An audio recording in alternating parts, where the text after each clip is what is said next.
Not testimony, but a part of the meeting tonight.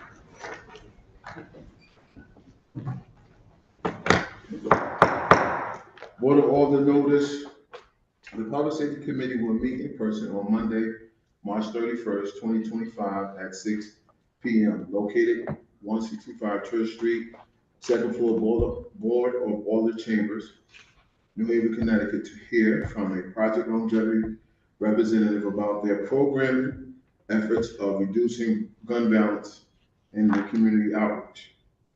Paul Honorable Brian Wingate, Michael Smart, City Clerk. If you need accessible,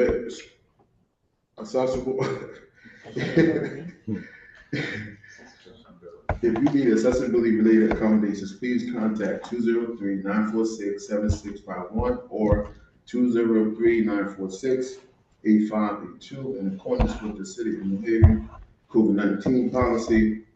Masks now are optional. Public may send comments to public testimony newhavencT.gov. Before we begin, I want to say thank the committee before they introduce themselves for pivoting on this meeting, because we were supposed to meet on the 18th, I believe, March. So I want to thank the committee, and now please introduce yourself, starting from the right. Brittany Mabry Nightblack, Ward 20. Carolyn W. Smith, Ward 9. Honda Smith, co-chair, Ward 30. Frank Douglas, Ward 2. Angel Hubbard, Ward 3. Troy Streeter, Ward 21. Brian Wingate, Ward 29. Thank you once again for all that's coming out tonight. Please, Project Longevity, we're going to speak tonight. Please come forward and state your name and address for the record.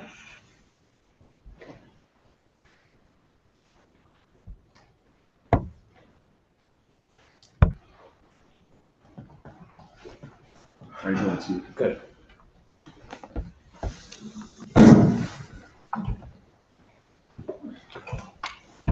I'm up here to talk about our collaboration with Project Longevity. Oh, you're supposed to sit in the middle, Kate. Talk. He tried, though. I get it. He most definitely did that. He said, please state your name and address for the record. Carl Jacobson, 15 Westerly Road, New Haven, Connecticut. Kate Gunning, 265 Connecticut Avenue, West Haven. Ernest Biggin, 135 Long Island, New Haven, Connecticut. Charles Agnew, 200 Woodruff Avenue.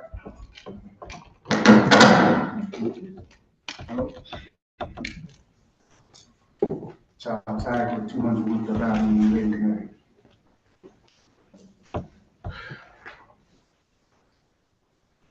So I'll give a brief introduction. The police department has been working directly with Project Longevity since 2012. It's a group gang violence reduction program that we learned from the National Network for Safe Communities. Back when we started in 2012, Kate here was actually the probation supervisor for juveniles. And she eventually retired from juvenile probation. We talked her into being the statewide coordinator. So we've been working with Project Longevity since 2012. We've been sharing information and sharing, like we say, the people who are at risk to be shot or do the shooting. And what we do is together go out knocking on doors and saying to these young men that are mostly young men, but young women too that are at risk, that we want you safe, alive, and out of jail. And for me, it was a big change in my career because there hadn't been a time when our goal in policing was always arrest people, right? Stop the violence by arresting people. Now it was sharing information and getting them services, offering jobs, because it doesn't matter whether you arrest them and they have to put down the gun, or if they put down the gun on their own and get a job. That's the better way, right? Because that's more sustainable. So, like I said, the department's been doing it since 2012. I think it was Chief Esserman that put it into play, and then we've continued since then. Project Longevity has grown. It used to have very little to no funding, and then I believe the Justice Education Center took over Project Longevity's goals in 2022, and at that point, it's been funded by the state since then, which is good news because we're not called upon as a city to fund it. It's funded by the state in not just our city, but Hartford, Waterbury, Bridgeport, and they have new locations in New London and Norwich. But that being said, I'm going to turn over to Kate because she has a presentation for you. Well, thanks for the opportunity to meet with everyone today. I do have a presentation. I'm going to go through just a few points of this that I think are significant, and then just wanted to see if there's additional questions. Like Chief said, Project Longevity has been around since 2012 in New Haven. When the Justice Education Center took it over, there was a lot of enhancements that we were able to bring to the table that helped us provide more sustainability for people and families we're trying to help. There's a few important things that should be noted in terms of what are our core components. Project Longevity relies heavily, especially on the police department in New Haven, to make sure that we're reaching out to the people that are most at risk to be victims of gun violence, families that have lost loved ones, and also making sure that we're connecting with people that could be driving the violence in our community. So here specifically, we're really lucky to partner so closely with the PD because we don't have that information, and we rely on them heavily to give us that information and work with us to support these individuals and their families to make sure that we have the appropriate resources they need. In New Haven, currently, we have 2 retired New Haven police officers that work for us, which has been a great addition to our team. They're very familiar with community policing, and they have really brought a lot to the table. They're from New Haven. We also have one former adult probation officer as well, including myself and Ernie and Chuck, who will explain their role as well. So we're really lucky to have New Haven people here in the community that know the community and are familiar with the work. When the Justice Education Center took over, Chief explained that we used to just have this message: we want you alive, safe, and free. We want you to get help, but we didn't have those services readily available. So now, as part of our expansion, we have intensive case managers that work with people that are willing to take advantage of services. And basically, their job is to come up with a roadmap because everyone's needs are different. We don't always have, not everyone needs their driver's license or housing. So our case managers that are through Clifford Beers work intensely with the families, not just the identified client, to make sure that we are meeting their needs and coming up with a plan for them. With the expansion as well, when we took over in 2022, we kind of looked at what are their needs? What are the most significant things that people need to stay out of incarceration, to stay off the streets, and to stay alive? And a lot of the things came back that they need their license, right? Mm-hmm. We wanted to make sure that they're driving the right way. And when they get their license, that opens up opportunities for them to get sustainable employment. Housing is a big issue. I'm going to go into that as well. More crisis, no matter what your circumstances are. But we have a contract with New Reach, and we help families financially for up to a year, individuals and families, with their rental payment. And we also do other emergency things. And then we also added outreach because we know that we need people that are very well known in the community through CTVIP, UCA, to be out there in the street connecting with our young men and females to try to engage them and motivate them to make better choices and hopefully bridge the gap for us. So we have contracts as well with outreach providers who are a big part of our team. And we also utilize them a lot anytime that there's anything significant in the community that rises to the level of some type of gun violence. I told you about our partners. Housing is through New Reach, care coordination, the intensive case man, that's Clifford Beers. Outreach, we talked about. Probation and parole play a huge piece in this puzzle as well. We want to make sure that when people are being released from incarceration, that we're meeting them within a few days. And I see our partners from Office of Violence Prevention as well. We have an initiative called PRESS, which they've really facilitated and put in place too, where we're doing meet and greets with people when they come home, so that, you know, they're only home for a few days and they see providers at the table that can help depending on what their needs are. You tell us what you need, what's your motivation, and we're going to make sure it happens. And in other sites, there's other people that are a big part of the work as well. This is just, again, we can fast forward. This is just the care coordination. Again, these are intensive case managers. Not all of our participants go to care coordination because some needs are just very minimal, and we can support them from our level with our program manager and social service specialists. But for those that have complex needs, and a lot of cases where there's a family involved, we refer them directly to Clifford Beers for support to make sure that we're looking at it from a holistic perspective versus just as an individual. We want to make sure that we're touching anyone that's involved in that person's life to make sure that they're on the right path as well. We do support people with their driver's license. Again, we pay through Next Street, we pay for their 8-hour, we make sure that they get their license because that's going to open up other opportunities. One of the other things that has been of great interest for many people is getting their CDL. And once they prove to us that they're motivated and they're locked in with services, doing well with probation, parole, that they've been employed, we can support them financially as well with their CDL. Housing assistance. So we have a few examples. We utilize our emergency housing assistance anytime that there's been some type of a shooting, a homicide in New Haven. We've worked really closely with the New Haven PD to make sure that we're as responsive as we can to move people immediately. Yeah, and it's not just like a witness situation, right? The state funds things if we have a witness that needs to get moved, but this could even be two groups are shooting at each other. One group, you find somebody kills somebody else. Now we're concerned about the retaliation as well. Project Longevity gives us that because we're getting information. Hey, this is the guy they're gonna go after next. Kate will speak to us often and we'll say, hey, can you help this family get out of town?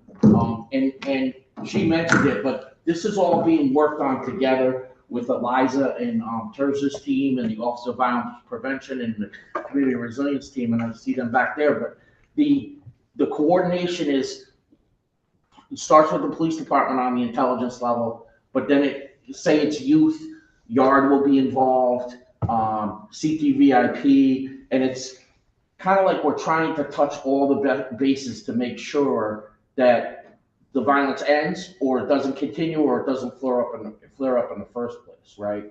And there's no perfect recipe or no perfect chemistry, but this housing part for us has been real important because we've been able to move someone away, or in the past we would have asked probation and parole, hey, can you violate them and lock them up? Well, now you're locking them up and they're starting from zero again. But with Project Longevity, we've been able to say, hey, just move them and their family out of town. Maybe it's temporary and it's just in a hotel, but it gives us as a police department an opportunity to catch our breath, maybe make an arrest, go out and talk to everybody and quiet the streets down, so to speak. So this has been a huge thing for us. And with the emergency situations, as well as the longer term housing, we're still working with them to identify more plans, more goals, so that we're not just moving them and letting them, go on their own. We want to make sure that we support them with putting other things in place as well. In response to the 2 homicides in November of the 2 young men, we moved 3 families out of New Haven. 2 families moved out of Connecticut. per their request, and we were able to support them and support them with their transition, along with the Office of Violence Prevention has provided support as well. And then another family simply moved to another part of Connecticut in hopes to start over because they knew that their son was very much at risk if he was to continue to be in New Haven. We also have another situation in New Haven where we have a master contract with a landlord. So if there is a crisis and someone is homeless or couch surfing and at risk, we are able to access a shared living situation and put them in an apartment until we can find a longer term. We've utilized this recently for a shooting victim that was homeless. When he was released from the hospital, he did not have anywhere to go. We knew if he was put back out on the street, that he would continue to be at risk. So we've supported him with a short-term stay and are working on a longer-term stay for him. In terms of the housing contract, we help people financially for up to a year. We pay for their security deposit in the first 2 months, and then moving forward, it's their responsibility to pay a certain amount based upon what they're making. We want them to be able to sustain. Outreach is a big part of this as well. We obviously are doing the case management. We're working closely with all of our partners, but really we rely heavily on people that are very connected in the streets and have their relationships. Our hope is that obviously they can respond to shootings, any threat of violence, and also connect with people that are coming back into the community from incarceration so that we can support them with additional wraparound supports. And then next one. Thank you. So this, I'm not going to bore you guys with this, but basically, so there's no cookie cutter approach. Everyone is different. Again, I can't stress enough how we really do look at this from a holistic approach, really focusing on the identified client, but also those that are connected, right? But we also look at risk level, and the risk level is identified through different factors that have been noted to increase the likelihood that someone could be at risk. And we also utilize our police department as well and probation and parole for that information. The risk level obviously can vary over time. There's no end game to us, right? As long as you want help and you're motivated, we're going to stay connected to you for as long as you want. If you're not interested in services or not responsive, that's when we close the case. But we are a program that continues to be open and available to people that want the continued support. But I think one of the points that in the past we would try to reach out and then we kind of give up on it. Yeah. I think now with the fact that there are more resources, there's more people working for Project Longevity, they do kind of bug the person and make sure that they're making these decisions. And then people come up again constantly. So just myself, when I was a sergeant, I was knocking on people's doors that I still knocked on their doors as an assistant chief until they finally gave in and did take the services. And they got tired of looking over their shoulder or getting shot or being wrapped up in some kind of possible case, right? So I think the way Project Longevity has evolved is they went from like, hey, you call us if you need anything to, well, we're gonna call you and bug you until you hopefully come around and ask for those services. McKenna from Office of Violence Prevention often says this, it's the relentless outreach, right? It's the full court press. People that are at risk or have been the perpetrators of gun violence or shot, or families that lost loved ones might not want that help right away. And so it's our responsibility to make sure that we continue to try to outreach, to offer them the services, let them know that people are there to help them. And also not just let it go by and, wish them well. We have to be intentional with all of our outreach.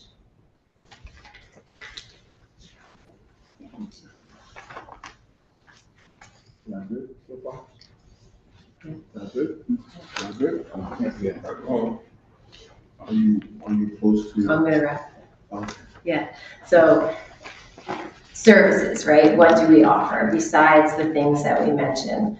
I'm gonna have Chuck and Ernie talk about our pre-apprenticeship training programs, which you guys have a copy of. But we do have a lot of support for people in terms of basic needs. Someone gets a job, they need clothes for their first day, they need boots. We help people get reconnected with obtaining their GED We make sure that if they're open to any mental health treatment, that we're helping facilitate that and connecting them to providers in the community. So there's a lot of different services that we have available that we can support people with. Again, we've talked about moves, we've talked about also connecting some of the kids to summer camps, athletics, whatever it is. So we like to just encourage our staff and people that we're connecting with to just always think outside the box, because everyone has different needs, and we always make sure that if you have a need, we're going to make it happen to support you. Oh, yeah. You know, as my role as construction coordinator, what I do is help develop pre-apprentice programs. And what we do in those programs, we try to make it as real as possible as far as job site goes. New Haven is the construction capital of Connecticut, and you guys do a great job championing local hiring. So what me and Chuck did is develop a 14-week program where these guys get certs, and we help them with possible employment, give them the soft skills and the hard skills to start their career. You know, as you coming up in New Haven, I was an at-risk youth, and I was able to find success through the trades when we didn't have funding like this project longevity. So I thought it was a great opportunity. My role with the Carpenters Union to kind of get this back. Chuck is in that structure of mine, and he does a great job reaching the guys and, you know, giving them the training that they need. Yeah, so what I do is I do hands-on training with them, teach them how to build walls, teach them how to sheetrock, or that soffit, whatever it is for construction. And we try to get them in the union. Once they get in the union, I stay with them till they get tired. I mentor them. Basically, I'm on them, I'm calling them. Out of the probably 60 that we had in there, we're probably about 50% as far as union. Then the other ones, a lot of guys working other jobs. But I still communicate with them all in. So that's my role. We also do, it's not just carpentry, we have a program with the laborers union where we've had a total of 8 men that have gone up to Pomfret for a month to receive training. Room and board is paid for, they get transportation, they're paid for their pre-apprenticeship training hours. And then upon completion, they have an opportunity to enter the laborers union. One of our young men that we worked closely with for years in New Haven that has been a victim of a shooting and frequently connected to gun violence in the community is currently on a second site working at a school helping build it. He's moved out of New Haven and he's taken the opportunity to really change his life. So we also do masonry, forklift training, HVAC, welding, CDL. That's just to make sure that we have an array of opportunities available and not just looking at it from one perspective. And I mean, besides the long-term stuff and trying to get these guys in jobs, if you look at this slide, you know, Huggy from Yard came to me last spring. We were worried about kids fighting during school break, and we wanted to put together, I forget what we call it now, but we wanted to put together something for the kids during spring break. He had a great idea. We just, as a police department, as Yard, you know, we're on a budget. So I went to Kate in Project Longevity and said, listen, this is gonna cost $12,000 to $15,000. We wanna open up Hill House every night and have 3 or 4 hours of basketball and different things. And we did it through PAL. So PAL set it all up. And we had 700 to 800 kids there every night. The first night, we didn't have it on the first Sunday night. It was actually a shooting of a 16-year-old. And then Monday through Friday, we had 800 kids in Hill House. Now listen, we even had to pay the school for the security because their budget's tough, right? But without Project Longevity's money, we're not opening the school for that, right? And it's just another source of money and resources, but most importantly, that's willing to work with us every day, you know? Like I said, it's a huge team. You got Yard, you got the community resilience team, you got the Office of Violence Gun Prevention, and we're meeting and we're talking about who's doing what with who. You know, Eliza and I are working and Terza towards getting better coordination for all this and using the same data sites and making sure that everybody gets the right data. But it's really encouraging when you see something happen, and we had the loss of those young men in the community in the winter, you know, coming into the winter. all those teams got together and did their part. Everybody said, okay, we're working with these kids, we're working with these kids, we're doing this, we're doing that. And we were able to stop that violence. We were even able to solve one, we'll be solving the other homicide very shortly. So just this team effort and really working with the police where there's not much we withhold. We tell them everything possible. And that's something that, you know, for my 29 years of policing, it wasn't until 2012 where I learned that we got to talk more and use our partners more and really put everything out there so that we're not going to, you know, that old adage, we're not going to arrest our way out of it. You know what I mean? And I'm just truly grateful for this program because it made me think about policing different, but it's also helped this city tremendously.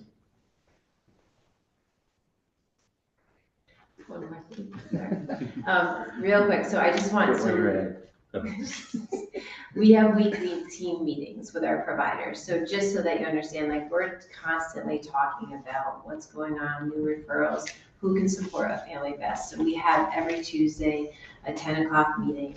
And then bi-weekly through the Office of Violence Prevention, we also meet to discuss, in YARD, we also meet to talk about youth that are at risk and who can stay involved and most connected.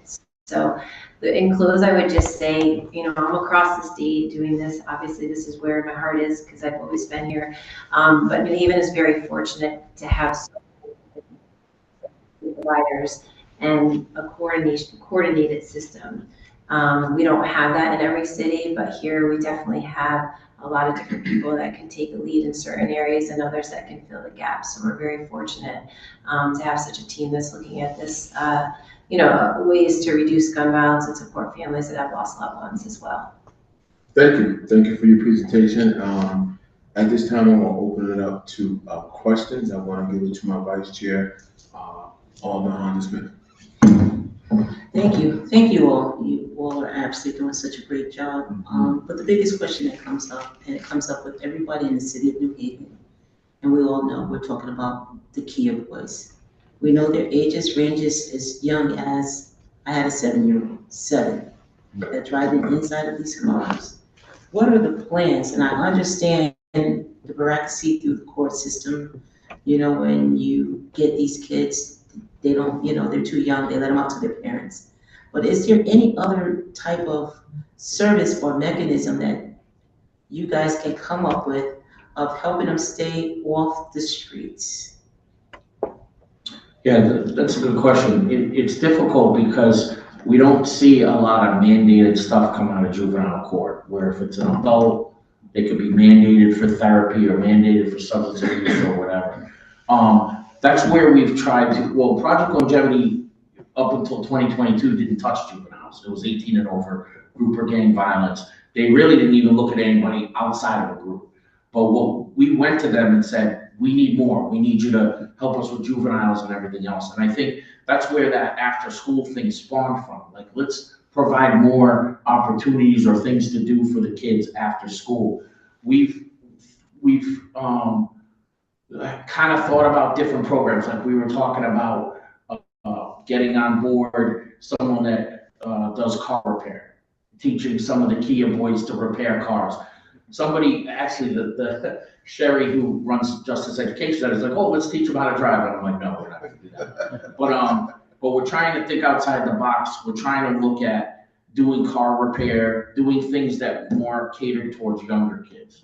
But it's hard because the 11-year-olds don't work either. So it's not like you're setting them up for a job. So I think that's a great idea because after a conversation that I had with several of them, one of the things in which that they want to do is learn how to repair cars. So I think that would be an awesome thing that you put out for them before I do it, right? okay. So We'll get the funding for Project Longevity for you to do it. No problem. But I think it would be a great idea for them to do, to keep them off the street, keep their hands busy, and teach them how to respect other people's vehicles. And that was the idea. It was actually a gentleman from New Hallville, community activist from New Hallville, reached out to me. He said he has 2 people that do car repair, and the thought was teach them how to do it and then make them fix these stolen cars they're banging up. I love that because publicly that'll really like give them, you know, oh, now I got to fix the cars, right? So. Thank the other Alden Smith. Thank you, Mr. Chair. Thank you all so much for the work that you're doing for our city. A couple questions. What's the total budget for Project Longevity from the state? So so I believe it's funded through a line item in the state. I believe for all the cities, it's $3 million. Where at one point they were telling us that it's about, we here in New Haven have about 200,000 or 250,000. But I'm not that linked in with them for that. But it's somewhere around that. And most of that goes towards staff salaries for the 2 retired police officers? So the staff salaries and then obviously sustaining these programs. So these kids get paid to go to the courses, which is huge. Oh. So before, we would send them to CDL, we would send them to labor, and they would quit because they're not getting paid. So actual justice education, well, Project Longevity pays them to go. So. And then just relatedly, what are your constraints? What do you wish you had more of to be able to do what you're doing to expand your work? I think the housing has been difficult, finding landlords that are willing to give people a second chance and work with us. We've tried to ensure with landlords that it's a team that's supporting someone and explain our program.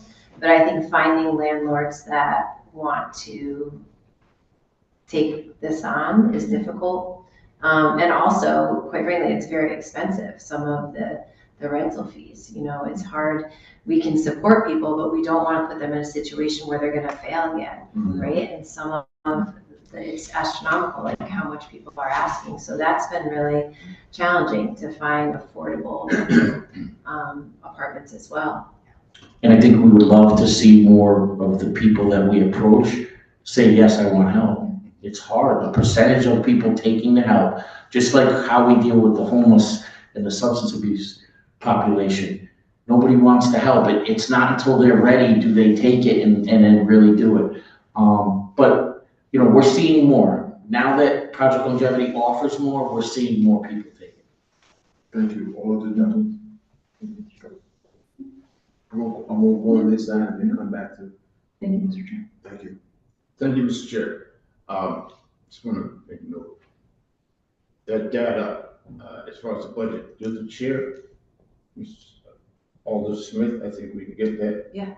The budget. It's online too, so we can look at Thank you. it. So my concern is, I think somebody said that your teams meet once a week. With contracted providers. So our internal team of our 3 staff are together every day. But then our contracted providers in terms of Clifford Beers, New Reach, the City of New Haven, and Outreach, we have a weekly meeting to talk specifically about cases, but there's work outside of that. And as with the police department, her team meets us 3 times a week in an intelligence meeting where they're hearing who's shooting, who's getting shot, everything that's going on. Is there any involvement in that meeting, those meetings with the public? Not in those meetings, but we did start, Pastor, we have another outreach approach too. We've been going to a few different local churches in the different communities to talk about Project Longevity in hopes that maybe we could spread the community messaging so that people are aware of the services, people are aware of how to get in contact with us. So that's kind of how we've brought it to the public through that means, is going throughout the city to different churches. And Pastor Lewis does that for us. And we actually had, back to the Kia boy thing, we invited a bunch of family, parents of Kia boys to come to one of these meetings. Very small turnout, but the parents that did come were really good and really good about, wanting to help to get their kids out of these situations. And my last question, and I should. Yeah, go ahead. You on this side? 3 is on this side. I got you from I have to do this. So feedback, if any, from a success story, someone that went through this longevity program and really came back and said, listen, thank you all for what you do. Got any stories for us? Most of them. Yeah, we got tons of them. Yeah. We got like 4 or 5 guys working at the neuroscience hospital right now. They're on Sherman. They started their apprenticeship. They got their license. You know, they're able to provide for their families. So there's a lot of success stories. Every community meeting we've had, Kate has brought 1 or 2 people that have gone through the program and are still working and doing good to speak. And then one thing we didn't talk about is call-ins. Every 4 times a year, we have a call-in, and in that call-in is people either just getting out of jail, either on probation or parole, because you can mandate them to come to the call-in, right? And it's about 20 to 30 people in the room, and we basically give a presentation. And the presentation is, we want you safe, alive, and out of jail. But if you pick up a gun, this is what's gonna happen. And it's literally a presentation from law enforcement talking about gang cases we did, arrests for murder, arrests for guns.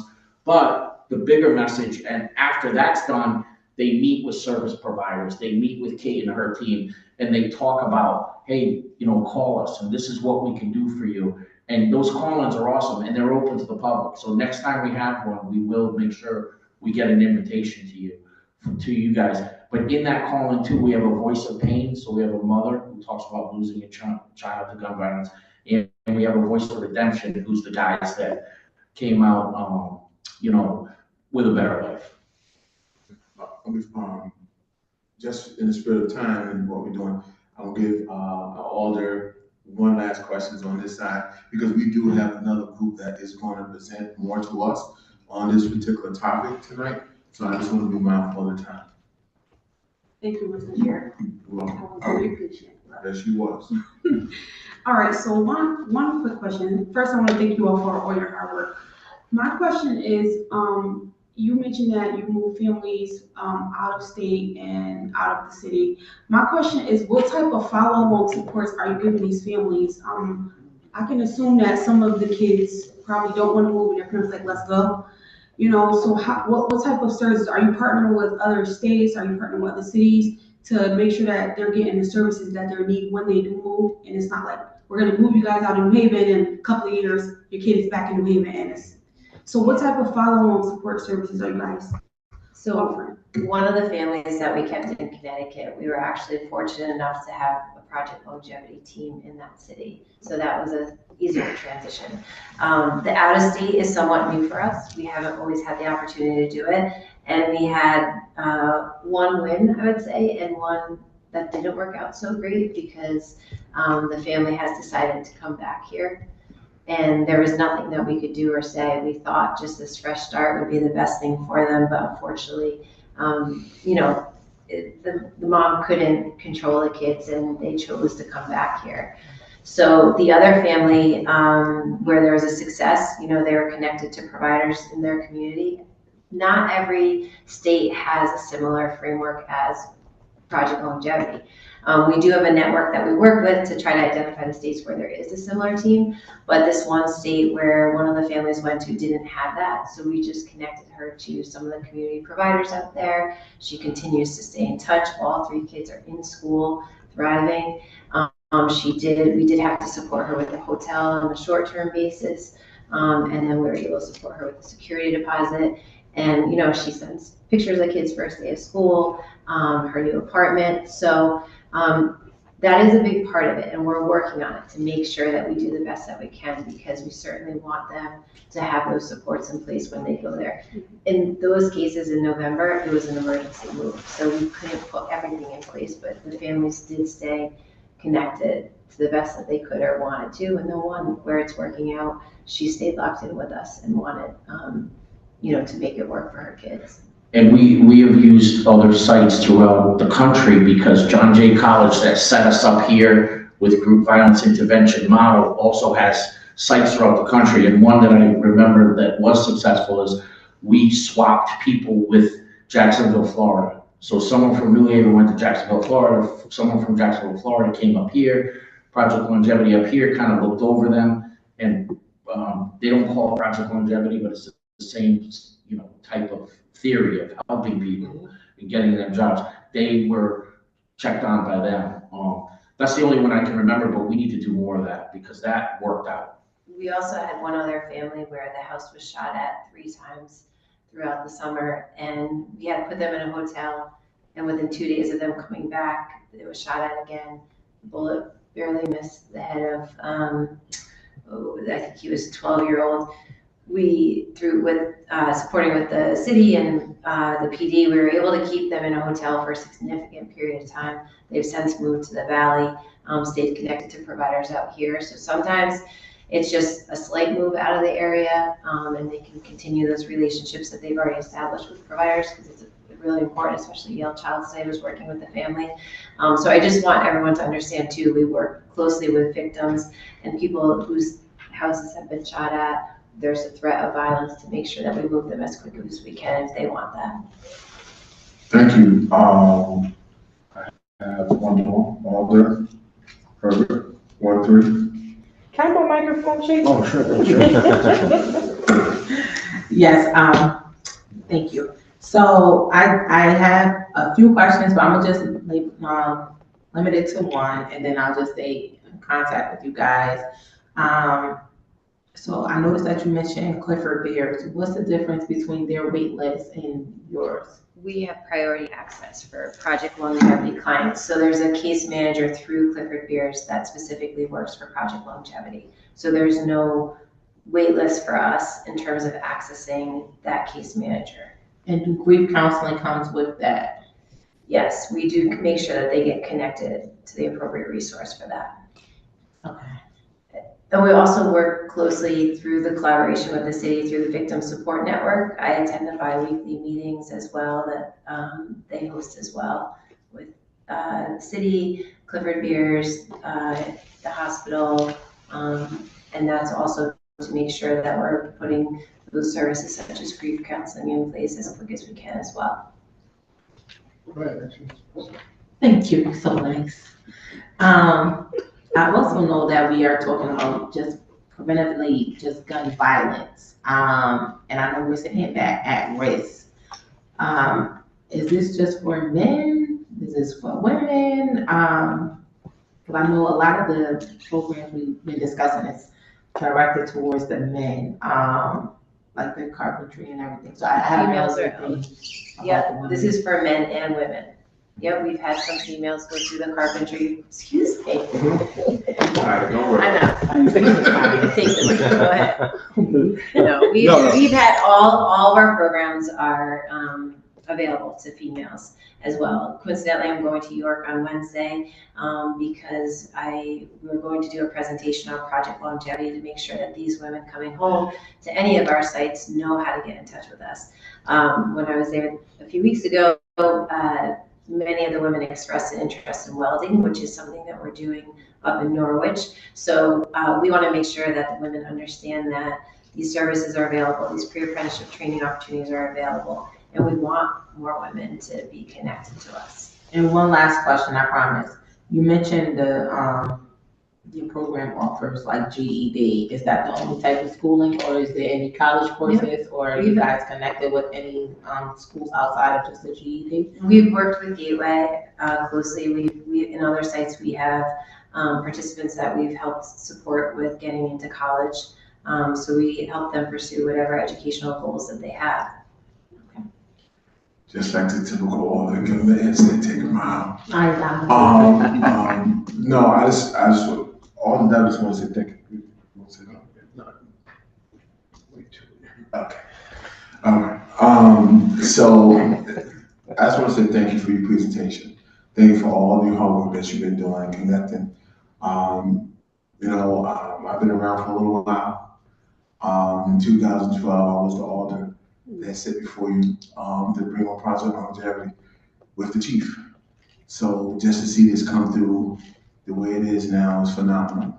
I know the COVID was a struggle around the call-ins and stuff like that, but I'm glad y'all just stayed, stewardess and just really just pushed on. And y'all got some really good gentlemen on your team right now. I had the pleasure to work with these two gentlemen in other aspects around the union stuff. So I just want to say thank you. And thank you, Chief. Go get some rest. If y'all want to hang out and hear the other presenters from the city side, y'all most definitely welcome to do so. Thank you, guys. Thank you all. Thank you. Thank you. Thank you. Thank you for your presentation. So now we're going to hear the city crime prevention group come up. Please state your name and address for the record. Can I get your cards? Can I get your cards? Get the chief card again, please. Rob. Rob. You got a card? No, I ain't got nothing. Just for the moment. Reach some stern.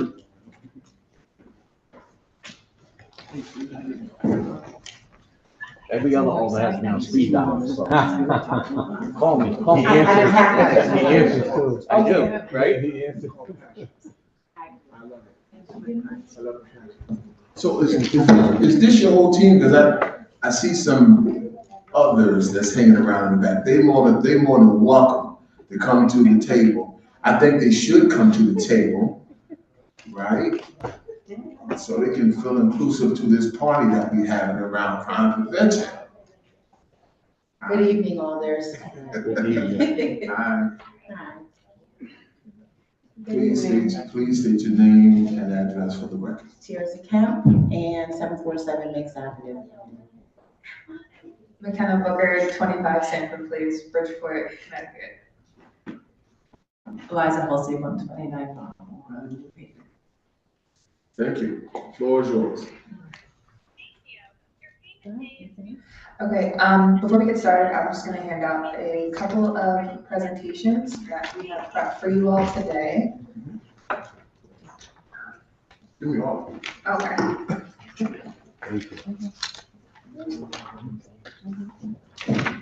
No, I think we have enough copies. Thank you. But thank you.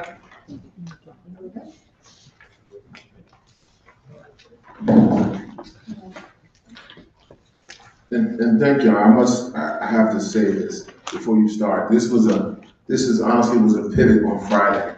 Then I got a phone call that said someone wants to present to us on crime prevention in the city, and I've been knowing her for a long time. She helped me raise my children, honestly, my daughter, Bree. So I could not say no. So thank you for reaching out, and thank you for letting us take care of it at the last moment. Thank you. Very much. Bless you. Bless you. Bless you. Thank you for making time for us. So for those of you who don't know much about the Office of Violence Prevention,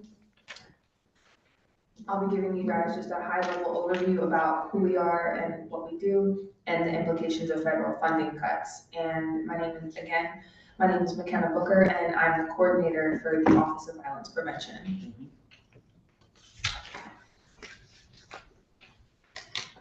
So our mission here is to reduce firearm-related injuries and fatalities by fostering strategic partnerships among law enforcement, community-based organizations, and residents, specifically like Project Longevity and New Haven PD.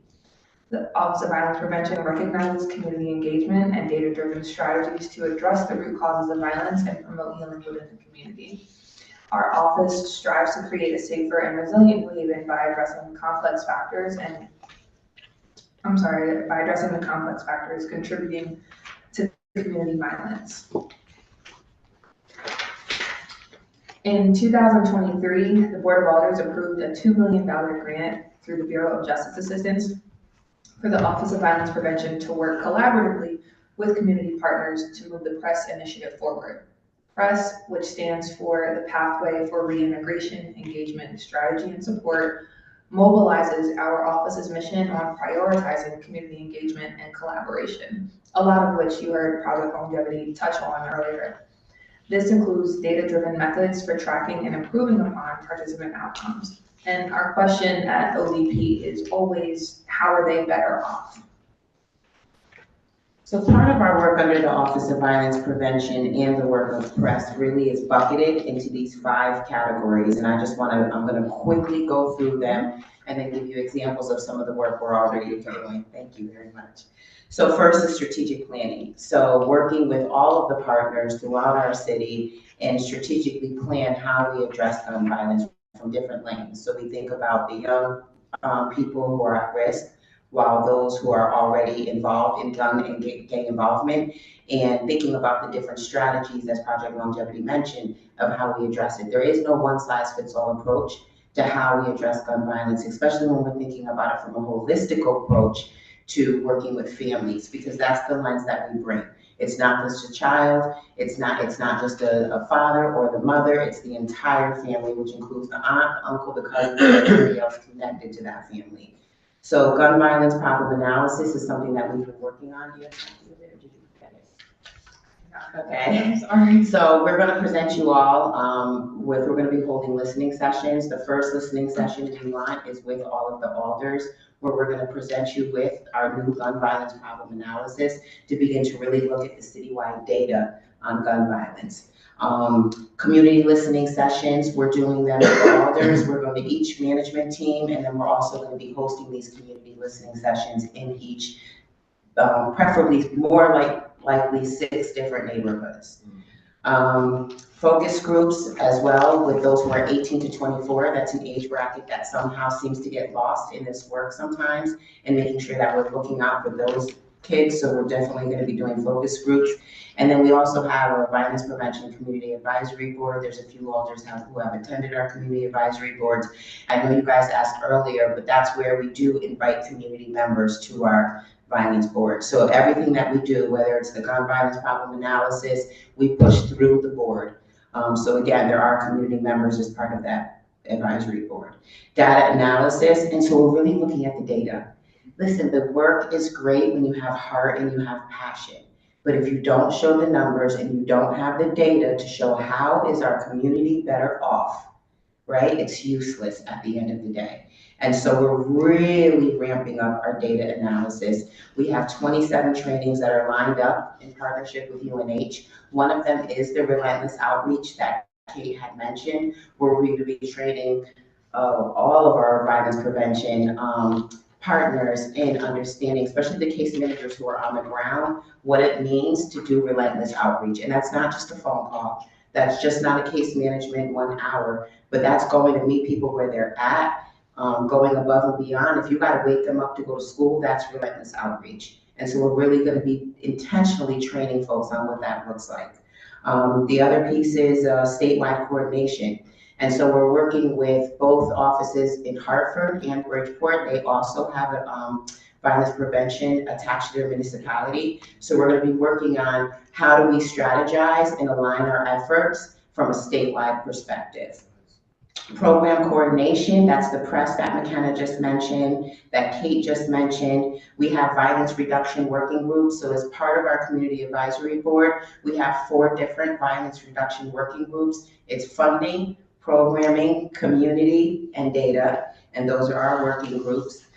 And then we have Victim Services Support Network. And so part of the Office of Violence Prevention, we fund a lot of the programs that were mentioned today, one of them being the Clifford Beers Victim Services Support Network, which is unlike any other city in our state, who's really focused on the other side of violence, and that's the victim services support. We also have the Community Healing Support Team that we fund. And the Community Healing Support Team is to, this always happens, so I'm used to it. The Community Healing Support Team is also going out, and we kind of cater our door knocking to those who are from the community to ask somebody, are you okay? Especially when there's a violent incident in the community. So our job is only to ask, are your families okay? Are there any other services that you may need? That's something that we do fund. Community engagement, again, I mentioned the Community Advisory Board, our violence reduction working groups, and then we're going to be hosting community listening sessions. And then we're also really thinking about policy and what role we want to play in policy and making sure that we're driving the work from a statewide and a legislative lens. And so we're also working with Connecticut Against Gun Violence. What I wanted to do on the next slide is highlight the work that we're doing in-house in creating the violence prevention ecosystem. And that is a new word that people are using. And what is our ecosystem in New Haven? When we think about housing, there's an ecosystem. When we think about preschool and early childhood, there is an ecosystem of providers.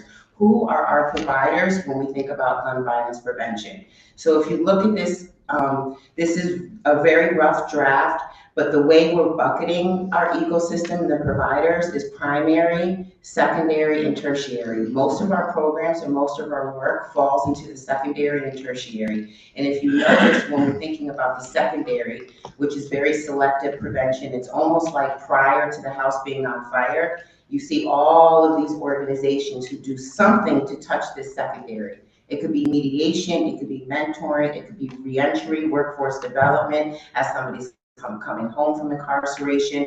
But then tertiary is that where it's really critical that we're working with the family, we've got to work with the friends, and then those are the intensive services like CTVIP, Project Longevity, Project More, VSSN with Clifford Beers, Project Safe Neighborhood, Bereavement Care, Hope Family Justice, Office of Victim Services, Goodwill, Dwight, Emerge. We have a whole bunch of organizations that are part of this ecosystem. I think the reason why we're here before you today is because there are some implications to what's happening in our government right now. Okay? Talk to me. Okay. The Office of Violence Prevention was originated during the Biden-Harris administration in the White House. I think it was day 1 or day 2 since the new person came into office. He dismantled the OVP. And so there's where our concern lies. There are critical implications to our work if we don't come together, and we need the alder support. You alders approved a $2 million BJA grant that is federal. And so we really wanted to break down the numbers for you guys to understand the implications if we lose this grant, and it affects all of our providers, not just one, but many of them. So McKenna, if you can kind of just break down this budget. So, excuse me, so there is one person who unfortunately is not pictured, as T alluded to earlier, and that's Clifford Beers in our VSSN Victim Services Support Network. But Project Longevity, if we were to be cut federally for their funding, would lose to over $290,000. Our CTVIP life coaching services would lose nearly $400,000. Our basic needs funding, which is something that we at the city help with providing basic needs funding for all of our service providing organizations, that would be over $485,000 lost. And that's the housing supports, that's the basic needs for clothing, for food, when an individual is coming home, for the family, that is $400,000. And it would also impact our capacity here as well. Like, as you can see, we're a small team and we're hoping to expand, but we can't without this funding. And it's our personal capacity, it's our data capacity. We're totaling over $280,000 in data capacity. So it's not just $2 million that we will be losing. It's the time, it's the people, it's the public safety that is at risk for New Haven if we were to lose $2 million and more. So of course, we're extremely solution oriented. And so we're already thinking about contingency and where do we go and how do we step outside of our box to be able to still fundraise. And so we're working with different philanthropy organizations. We're working with a consulting group in developing an investment case for funders, building operational capability for the GVPA, which is the Gun Violence Problem Analysis, to be replicated. And so we didn't want to just do something and then it'll cost another $200,000 to do it again in 3 years. And so what we've decided and what they're helping us with is building it into our natural structure where it won't cost anything when we want to replicate the Gun Violence Problem Analysis again. We want to participatory action planning with our community advisory board. And so it's including our community advisory board on funding opportunities. We just met with the NAACP today to talk about their work and how we can partner, how the city, the municipality can kind of be the lead in some of these possible grant applications, identifying again philanthropic organizations for support, and then partnering with or contracting with, say, external grant writers. We're looking for additional grants and funding opportunities for the Office of Violence Prevention. More importantly, our ecosystem. And that's really what the Chief and Kate were referencing, and it's partners. There is no one door to how an individual enters the system, okay? And no matter how they're entering, what we want to know and we want to make sure is that they're getting the same outcomes that they would with any other organization. And that we partner together and support each other and making sure that we're getting our community's needs met in the world of violence prevention. And I'll just add really quickly on the funding note, we understood that that was a question that you all had that we wanted to be able to speak concretely to. That said, we have not been told our funding is being cut. We are just trying to prepare in the case that we get that news from the federal government. And as T and McKenna said, the team is really working hard to make sure that day-to-day of the implementation of this work is solid, and we're building that coordination and collaboration such that we can adjust. So part of the reason they did all the talking, and I'm just chiming in at the end, is that they do the hard day-to-day work. We really appreciate, I just want to give a shout out to T and McKenna for all the work that they've done with our community partners, with the Community Advisory Board, in leading this work every day. Well, thank you so much for your presentation. My vice chair, that was her question in reference to the funding. I don't know if she want to ask another question, but she most definitely can. But thank you so much for all that you do. Before I turn it over and open up for questions to the committee. Thank you, Kate. Thank you, Mr. Chair, and thank you all for that wonderful presentation. I'm looking at your ecosystem. Have you ever decided to reach outside of city organizations to other organizations in the city of New Haven, because the city is not the only factor of it, to increase your ecosystem that can help out with your needs? Absolutely. So, for example, Connecticut Against Gun Violence is not necessarily New Haven, but they do play an instrumental role in statewide and also being that partner and leveraging additional funding. The other thing, Alder Honda, that I realized, and this is why I said it's a draft, is because we're missing our grassroots organizations. And for me, that's where my heart is. Okay, those are the people who know the communities, such as yourselves, who know what's happening in the communities, who are the mama bears of the block, who are the papa bears of the block, who do people go to when they're in need. And so that's still a piece of the ecosystem that we cannot exclude are our grassroots organizations. Thank you. Go ahead, you want to answer? I was just going to add that a lot of them are at the table in the Community Advisory Board. I think that is a really important space for a range of different organizations to engage. And we see between 30 and 40 groups represented in those regular Community Advisory Board. Thank you. It's unfortunate that we're dealing into, I want to say it without offending the White House, but anyway, We listen to what we don't judge. right. So it's unfortunate that we have to encounter these issues, especially when we're doing the work, right? And it's hard work to be done on the ground, to where we have to worry about how we're going to continue on. But I am just so grateful that you all have a contingency plan. Thank you. Most people don't have plans. That's right. But I'm glad that you think about Plan B. Thank And you. I'll also get you backups with C and Ds also. Yeah. Because we're going to need that, right? And I think you got C covered with fundraising. Thank you. That's going on. So you're doing a wonderful job into preparing yourself. And we don't find that through many departments here, but I'm grateful that you have a plan and you're looking to move forward the plan. If one don't work, the other one will. So I just want to say to you all, thank you for that. That makes my heart a little much more happier. Thank you very much. Thank you. Any more questions from the committee? See, Alder Smith, the curl eye. Thank you, Mr. Chair. Thank you all so much for the presentation and for the work you do. Just a question about data. Thank you so much for really digging, putting your hands in the soil, the data in this work. How do you think about how to measure success? I mean, of course, I understand sort of the bottom line, what we're striving for.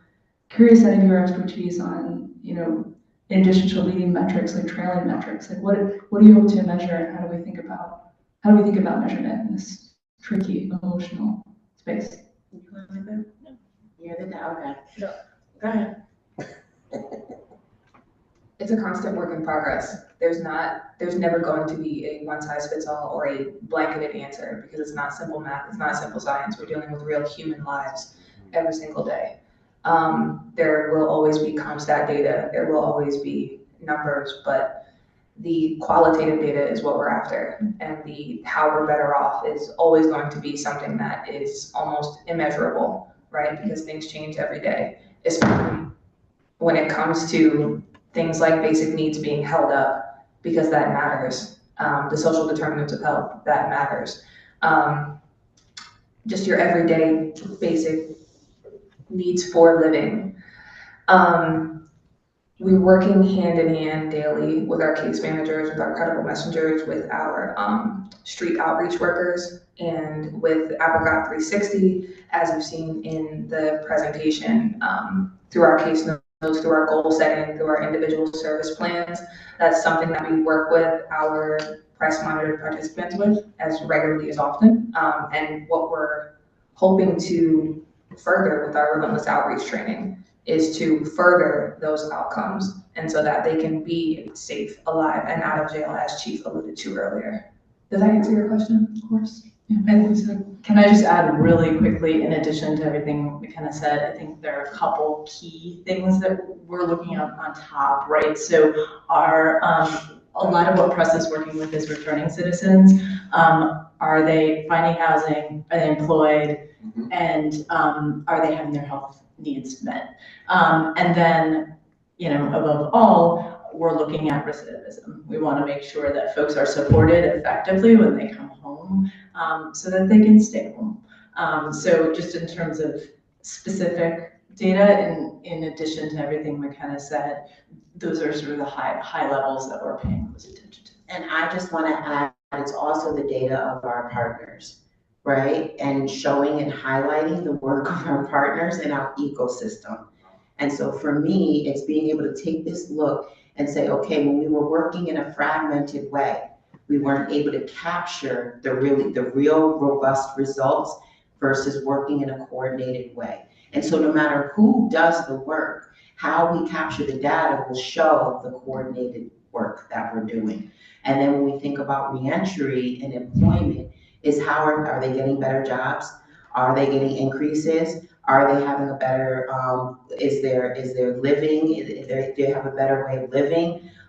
Do they get higher level positions? Were they able to buy a car? Were they able to increase their credit score? So there are so many variables, but especially in New Haven, as you guys know, it's a very small city that's very densely populated, and we have a lot of nonprofit organizations. Can you imagine a world where we all came together, we shared our outcomes, what we can actually get, from the big picture? And I think what's happening with the government right now, that's something we're being forced to work together very differently. So we're not then spending more money on one individual where they're going through 5 different doors. Think about the cost of that versus someone going through one door and then the city and other entities helping that organization get what that individual needs. It looks very, very, very different. And so it's a culture shift for our city, but we are committed to changing that culture in every one of, especially in my department, mental health, violence prevention, and housing. thank you, Mr. Chair. Thank you. Thank you. I've been knowing T for a long time. If anybody can get it done, it's gonna get done. So I'm really, really pleased to hear what y'all doing and just happy about what you're doing. I do have one question. When will we know if we were denied for the fund? For the 2 million, For the 2 million? we already got it. Got it, okay. So those are the organizations that are in that packet that will be impacted. There are 2 positions affected, right? Our data system, all of that hard work will literally just go away, but we're not doing that. T's not going anywhere. We're gonna find a way. The other thing I just wanna say is that Alder Honda, you've known me for a long time too, Frank Douglas. We are gonna be hosting a community listening session just for the Board of Alders. So we're gonna have our consulting group come in and they really wanna hear any kind of ideas, because our gun violence problem analysis will then create and be kind of spearhead our strategic plan. And we want all of you to be part of that strategic plan. Where's that gonna be held at? I'm thinking, right now, I think in 2.5 weeks, you're gonna get an email from McKenna tomorrow, it's already planned. So all of you are gonna get it, and I was thinking CTVIP, but if you have another location of where everybody can, I'm open, wherever you want. No, I just wanted to know. Okay. Oh, I can do it over at your place, can I? We both talk. Okay. Are you having over Zoom as well? If you want it on Zoom, we can. I was gonna do it before 6 o'clock because I know some of the alders might have something going on here, so I was trying to do like a 4 to 5:30. Yeah. If it would make for better We participation. can have the option, but we'll try to push for in person. Okay, that's great. And do you want pizza? Okay, It all thank depends you. on what kind of pizza. Thank you. All right. And where's it from? For the record, I like to eat. All right, so we'll make it happen, but I didn't want to have any of the community listening sessions before I had it with the alders first. Then we're gonna roll it to the community management teams, and then we're gonna open it up to the public, okay? Thank you so much. Thank you so much, Kate. Thank you so much, T. Thank you so much, McKenna. I've been knowing Kate and T for a long time, that's why didn't remember your name, I'm bad with names, but I can't say enough for what you're doing. And please stay proactive. Keep doing what you're doing. Thank you once again for pivoting on a dime to come and talk to us. And I think the committee is grateful, right, for them to come and speak to us about what they're doing for this great city of New Haven. We want to keep everyone safe, and the actual interest of others coming together is a real big piece. So if we can help in that way, let us do so, right? If we can connect some of the dots with the big players and small players, whomever they are, to get them to the table, we're willing to do that. So thank you so much. I'm grateful. Thank you guys so much for the time. I appreciate it. Thank you. Okay, check your other daughter out. She's doing great things in Brianna Wingate. Check her out. She's doing some good stuff. It's okay. Thank you.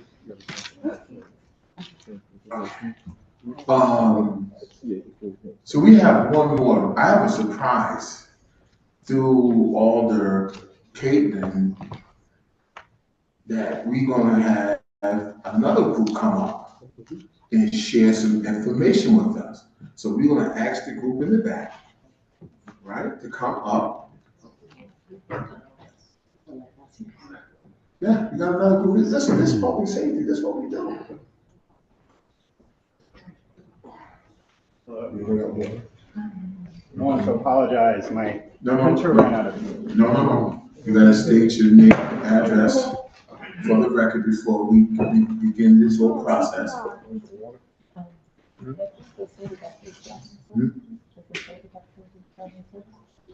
Yeah. Not cold.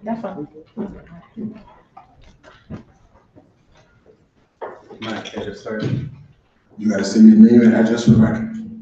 David Yang, I just moved 1948 Litchfield Turnpike, Woodbridge, Connecticut. I'm gonna tell you a story about the house. You go. Heather Deneen, 6 Old Stone Lane, East Haven. Jimmy Murray, 6 Old Stone Lane, East Haven. Thank you. Say the address again. 1948 Litchfield Turnpike. I used to live there.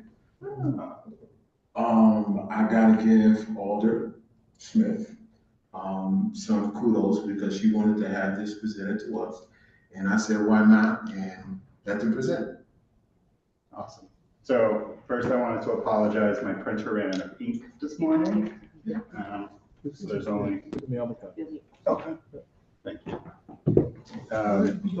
So basically, my name is David. I'm one of the new emergency docs here in New Haven.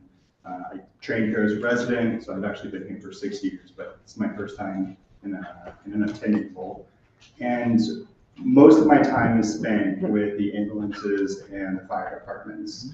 And my primary focus is on cardiac arrest, which I don't know how familiar you guys are with those terms, but it's essentially when someone becomes unresponsive and their heart's not beating and they don't have a pulse and they're not breathing. So over the past 6 years, we've been collecting data, kind of what we call Region 2, but today we'll focus on New Haven.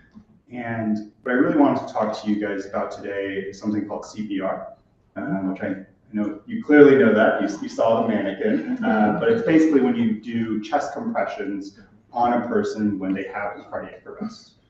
This is really important because when I see them in the emergency department, if I start CPR at that point, it's too late. When my EMS colleagues here, when they start CPR, when they see someone in the community, by that time it's too late. The really important thing is called bystander CPR. So if someone has a cardiac arrest, whoever sees them, whether it's a family member, someone in the community, it's really important that CPR is started at that point. Let's talk about how important that is.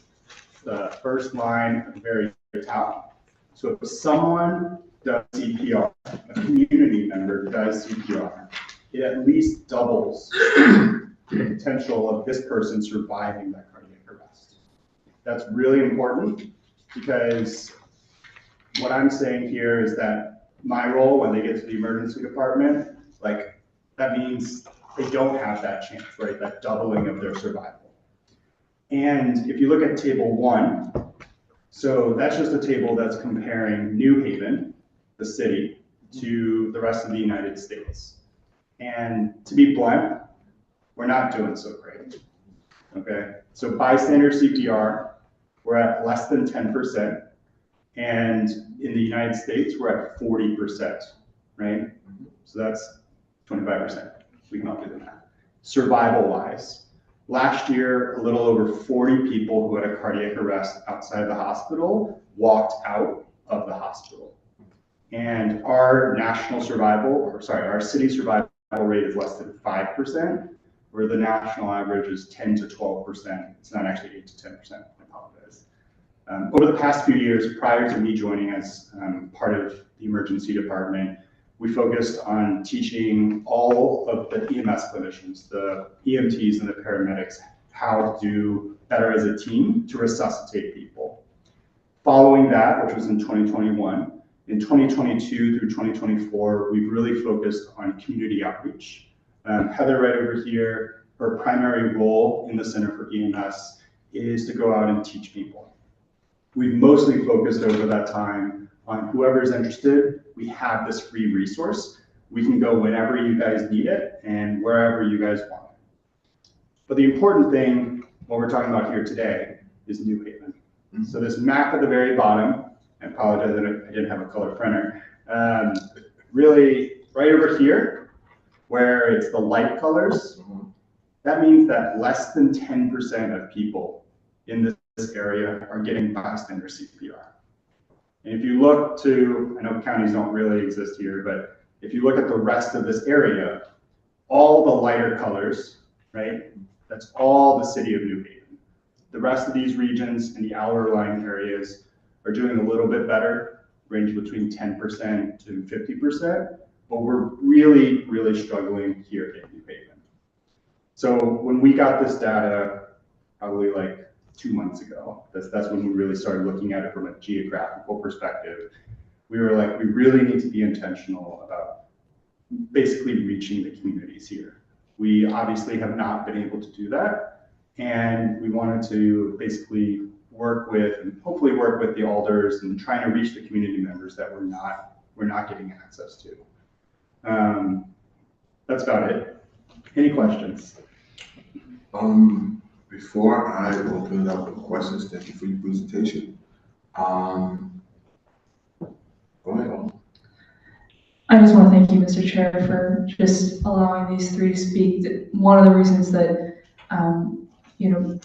I wanted to make sure these three came in front of you all as a public safety committee is just there was a gentleman in my ward who had a heart attack on East Rock Park, and there were two volunteers who were nearby who were able to give him CPR, and he's alive today because of that.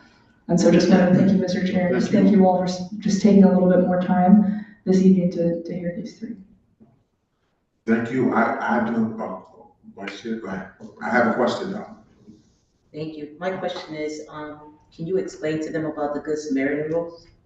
Yeah, so this is something we do in our presentations when we're teaching CPR, but Good Samaritan laws are basically when someone does CPR, so anyone in the community does CPR, there might be a fear that they'll get sued or that there's legal repercussions for helping. One of the classic examples is that someone does CPR, they survive, but they break a rib. And then that person who did CPR gets sued because the rib was broken. Really? Yeah, it's crazy, but that's the truth, right? So Good Samaritan laws are, to my knowledge, passed in all states in the United States. And basically they protect people who are doing bystander CPR and a host of other community interventions, for example, such as Narcan revivals for opiate overdoses. And essentially they protect the bystander from cases, absurd cases like that. Is that? Oh, I know what it is. I just wanted you to perfect. explain. Yes. Thank you. All the demos. Just curious, CPR, so you do classes. Just how long is that class? How long is the process to teach somebody CPR?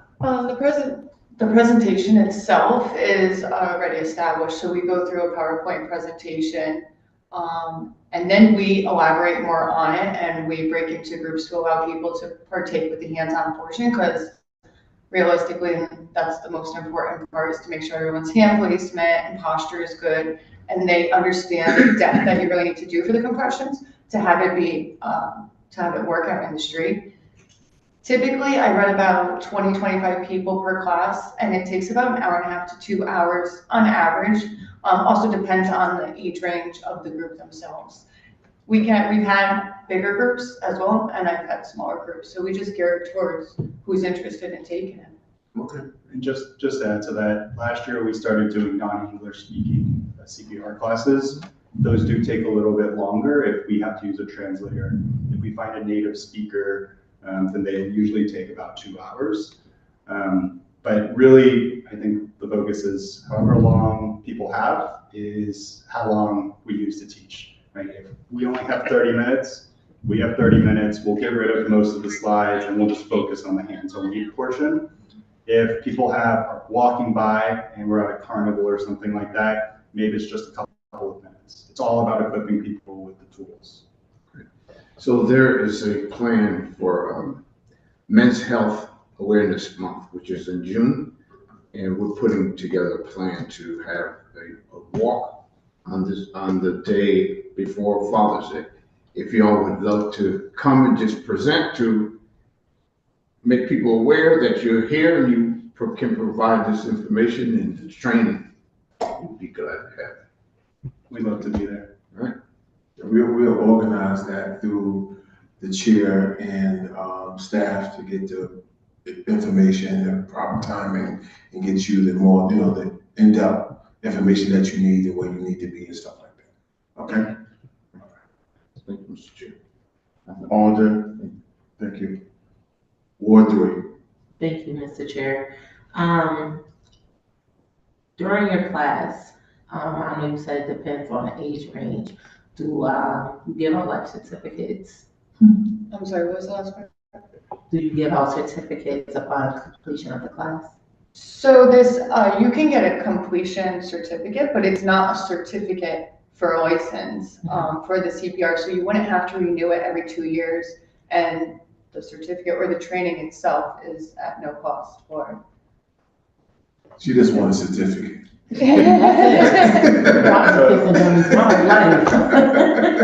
So just to add to that, our course is sponsored through the Red Cross, And to get these certificates and all of that, that requires payment and all of this stuff, which was like, that's just a barrier to getting the skill. So we really just focus on teaching it and getting the skill out. So your minimum class will be around like 25 people? There's no minimum, and there's really no max, because we can use other instructors that we have as well.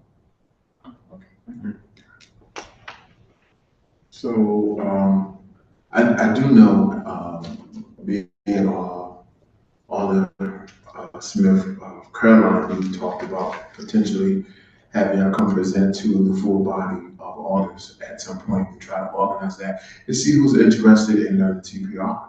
And, try to reach out to them and, see where we can land at and see if we can grab an hour or so to teach us, right? CPR for those who want to participate. So we will be organizing that, right?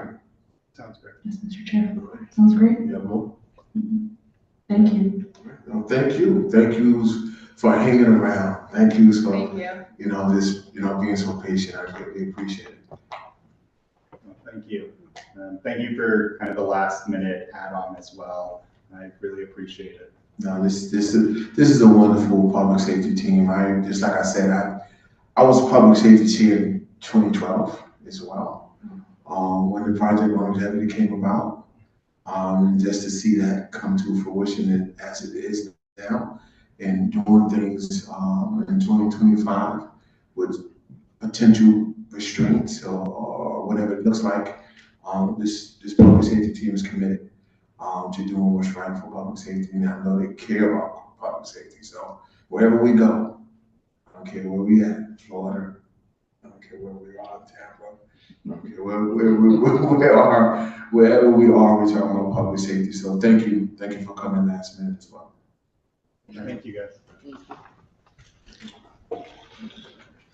So as y'all know, this is a workshop, so you're not voting on anything, but I just want to say thank y'all again for hanging out with us and doing, just listening to what we've been doing. So if there's any more, no more. Mr. Chair, I make a motion that we adjourn. So move. Second. So move. All's in favor? Aye. Opposed? Me. The ayes have it. We are adjourned.